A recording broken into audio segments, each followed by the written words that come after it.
Last thing for you, Sam, I really appreciate all your time. I always try to get my guests in a little bit of trouble. And again, this is not me saying it. This is Sam Khan. You got to pick one. Who wins in SEC championship first? Texas or Texas A&M? What's your thoughts? Ooh, that's a good one. That's a good question.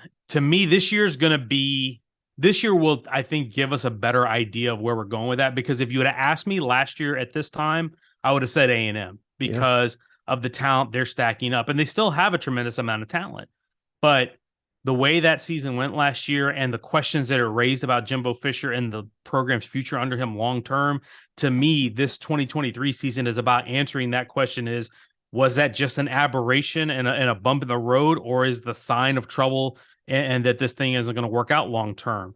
And how that is answered determines whether or not A&M is continues to be just kind of an 8-win program or it can actually step into contention. And as for Texas, they've got to take that next big step this year. If they don't, to me, if they don't go to the Big 12 championship game and at least contend for the conference title, then I'm kind of wondering a little bit about them too. Is like, okay, is Sark the right guy, or are they doing what they need to do? Because right now it looks like they're taking the steps, but it's a whole other thing when you actually have to go do it and win at a high level, which they haven't done yet under Sarkeesian. So I think right now, if you ask me today, I'm still going to say A&M because they've been in the league.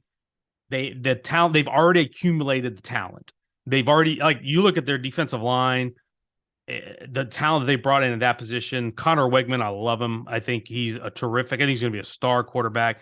A ton of skill position talent around him. The offensive line struggled last year, but they bring all those guys back if they can stay healthy up front. I still think if that program gets it back right this year, then I think they're the pick.